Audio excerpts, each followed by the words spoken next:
sacrifice. But what do you think he's willing to sacrifice right now? Like, that's the question I have. The fact that individual stats. Yes. Because I think he feels like he could put them up. So, yeah.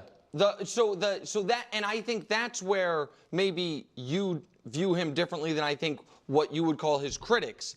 I think some people think he is obviously a great leader. He obviously cares about winning.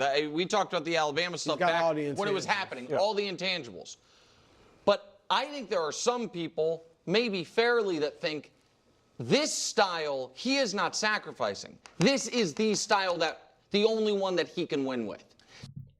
And that is such nonsense because it's just not true. He proved it in 2022. Like, that's what's so insane. That's what's so insane. He has a winning record when asked to throw the ball over 30 or more pass attempts. He wins way more than not. So he is sacrificing. In 2022, also, he only played 15 games. He missed 2 games. If he played the full 17, he would have been top 8 or even higher in passing touchdowns and top 10 in passing yards, well over 4,000. So he's proven to be able to win that way. And he would have done so with a completion percentage around 66%, 8 yards per attempt, and a 101.5 passer rating. Again, he missed 2 games. You do the quick math, he would have thrown for over 4,000 yards, so he literally would have been top 10, and touchdowns would have been top 8. That's not that controversial by any stretch of the imagination. And he would have had, you could maybe add an extra interception, probably, maybe, give or take. Maybe not, honestly. It's just absurd. And what's funny is, because since this team is apparently just so stacked and so dominant, he missed the following 2 games after the Eagles versus Bears, and they lost.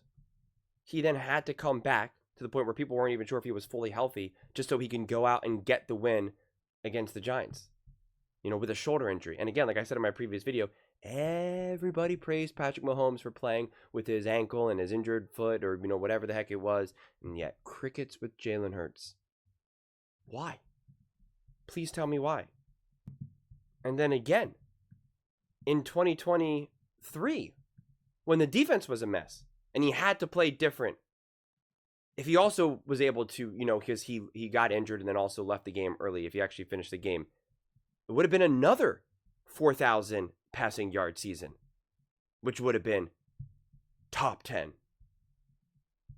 So I don't understand what we keep making up here.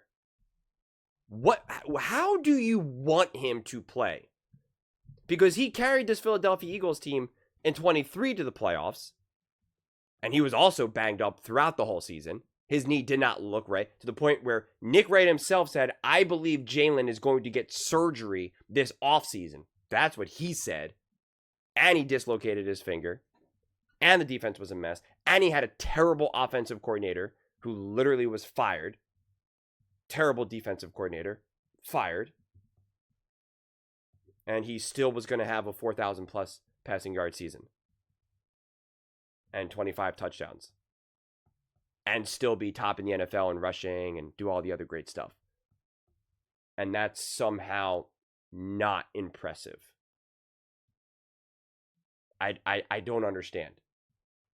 I really, really, really don't. Again, this just continues to make no sense. None. Zero. Absolutely zero. I mean, even in 2023, Jalen Hurts had an offensive rating of PFF of 86.4. Above that of Patrick Mahomes. Above that of Stafford. Of Jared Goff. Of CJ Stroud. Jordan Love. Like, that's not impressive? To be able to do that with a fired offensive coordinator? While banged up? It just doesn't make any sense, man. It really, really just positively does not make any sense. Also, you realize, according to PFF, as they did in many categories last season, the Eagles reigned supreme as the league's most efficient deep passing game. Though they weren't a high volume offense in this category. I know, that's so awful. How dare they build a team around their strengths and be efficient and smart? How dare they do that? With just 57 attempts over 2024 season, they led the NFL with a 49.1 completion rate on 20-plus yard throws. And their EPA, Philadelphia Eagles, 0.941, highest in the NFL. And we want to remove that from Jalen Hurts. You do realize that's right on par with Patrick Mahomes in 2019. You know, the year that he won a Super Bowl, where he had Travis Kelce, Tyreek Hill, Andy Reid. 63 attempts. What did the Eagles have again? What was it again? Oh, that's right, 57 attempts. 57 attempts. And Patrick Mahomes had 63 attempts. And that was the year that they won the Super Bowl. The first time they won the Super Bowl. Oh no. And a 50% completion percentage to a 49% completion percentage. That's weird. That's interesting. So we can keep making stuff up. We can keep making stuff up about the different ways that Jalen Hurts can't win, even though we've literally seen him win in multiple different ways. Carrying a team as a first-year starter that had one weapon in Devontae, no reliable run game because Jalen Hurts was the literal leading rusher for his team. First-year head coach Nick Sirianni, who people blasted as the head coach, mind you. Young, unproven coordinators on both sides of the ball. And Jalen Hurts led that team where the year before they were an absolute disaster. Led that team to the playoffs. And oh no, he lost to Tom Brady and the New England and the Tampa Bay Buccaneers. Oh no, you know who also never beat Tom Brady in the playoffs? Patrick Mahomes. But it's only a big deal when it happens to Jalen Hurts, I guess. Sure. Lost literally to the Super Bowl champions. You know what's interesting? Jalen Hurts in his first ever playoff game against the Buccaneers. 23 for 43, 258 yards, 1 touchdown, 2 interceptions, obviously not perfect, 2 sacks, and a passer rating of 60. Also had to be the leading rusher. Scored a good 15 points. Pretty good. It was actually better than what the Kansas City Chiefs did with Patrick Mahomes. 0 touchdowns, 2 interceptions, 3 sacks, passer rating of 52.3. Did not need to be the leading rusher for his team, and also was in the NFL for years at this point. I know it was the Super Bowl, I know. Well, it's a pretty big deal for a first-year starting quarterback in the NFL to have his first ever playoff game on the road. Oh, and wait, he didn't have Travis Kelce or Tyreek Hill or Andy Reid. I'm just saying, man. I'm just saying. One of these guys did a little bit better. The continued problem in this conversation continues to be that it's okay if you want to rank Jalen Hurts lower, right? If you want to rank him below, I don't even want to say names because I don't feel like triggering people, but like, just if you have him ranked 8th or 9th or 10th or something, okay? I'm okay with that. Again, I don't really buy into the whole rankings. I make the videos, discuss them in the most interesting way that I personally can. But my point is like it's okay to have that ranking. What it's not okay is to downplay what Jalen Hurts brought to the Philadelphia Eagles to win. technically what could be true is he's only the 8th best quarterback in the NFL, or he's the 10th or 11th or whatever, right? That becomes more about an opinion and how good you think some of these other quarterbacks are. And so again, you can disagree with the take, but it is technically a valid take, is the point that I'm trying to really drive home. It is absolutely positively not a valid take to pretend like Jalen Hurts wasn't a massive contributor to the Philadelphia Eagles winning the Super Bowl. That is not a valid take because it's not a matter of an opinion. It's not. That's where I really draw this line. That's where it's just like, that's not okay to me. You want to believe that Justin Herbert's better, or that, I'm trying to think of someone, Jaden Daniels is already better or something. It's like, you can have those conversations. You can say, hey, look what this guy was able to do with less, or he did it with more, whatever it may be. Better coaching, worse coaching, better O-line, no run game. It's all fine. You can make all the arguments you want with that. But to try to pretend like Jalen Hurts wasn't a massive contributor, the literal Super Bowl MVP, who broke multiple records in the playoffs, was not a contributing factor, that is pretty much insane.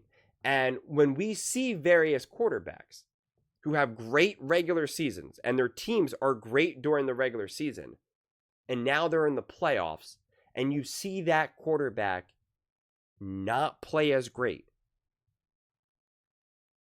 like, does that mean nothing? Truly, does that honestly mean nothing? And someone like Jalen Hurts does not get any benefit or praise for legitimately, undeniably upgrading his game in the biggest moments, elevating his style of play. Again, I'm so happy I went through all those highlights on that really long, hour-long video where I went through both Super Bowls, this and that, to pretend like he wasn't a massive contributor, a massive driver of that bus, is insane. And you want to downplay him because I guess you don't see enough of those Super Bowl moments in week 7 against the Jacksonville Jaguars, or, week 3 against the New York. Like, Jalen Hurts' style of play and how he plays, he doesn't open himself up to have a game where he throws for over 4,000 yards and 4 touchdowns against the lowly New York Giants. That's what Dak Prescott does. That is what Dak Prescott does. But what Dak Prescott doesn't do is play great in the playoffs. That's the difference. And we've seen over these years so many unbelievably talented rosters, and those quarterbacks not win the Super Bowl. Not win the Super Bowl.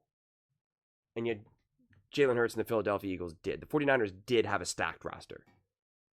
The Baltimore Ravens were top in the NFL with Pro Bowlers.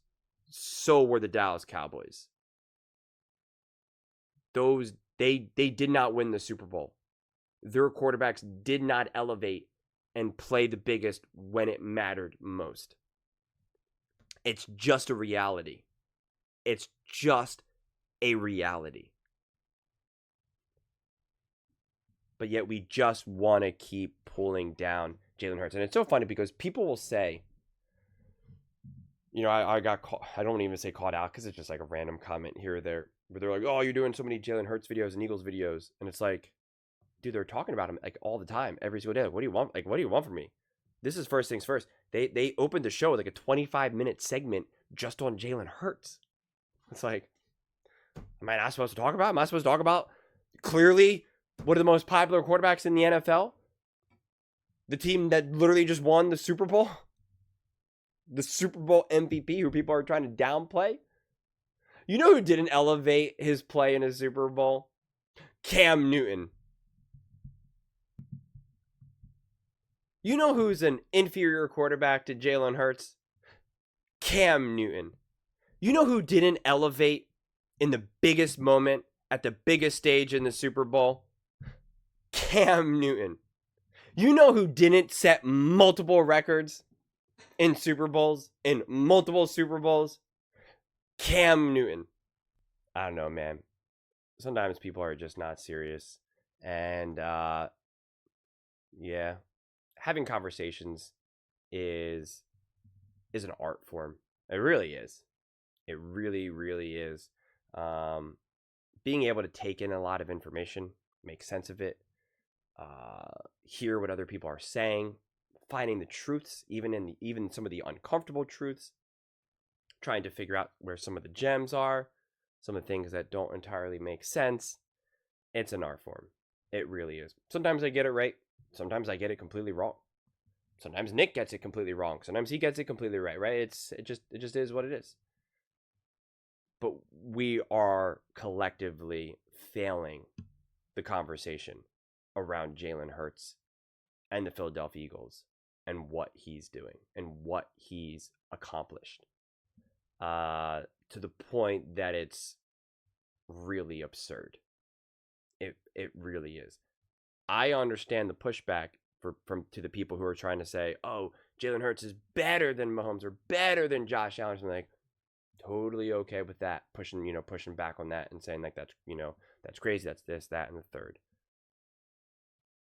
But to just the constant downplaying of what Jalen Hurts does for this team, to the point where we're not even going to act like he, that we want to now even downplay the sacrifices that he's given, that he's had. I mean, really? Really?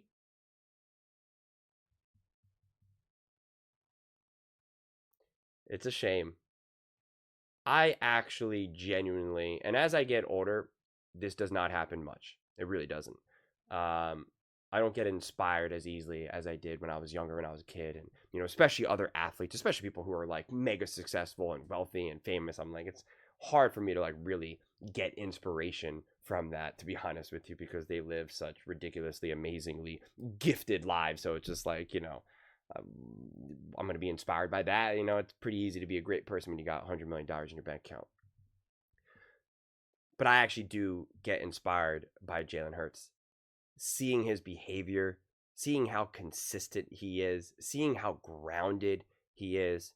Dude's 26 years old, won the Super Bowl, is a quarterback of the Philadelphia Eagles, an absolute massive franchise in a massive city that just absolutely just has a lot of energy. We'll just put it that way.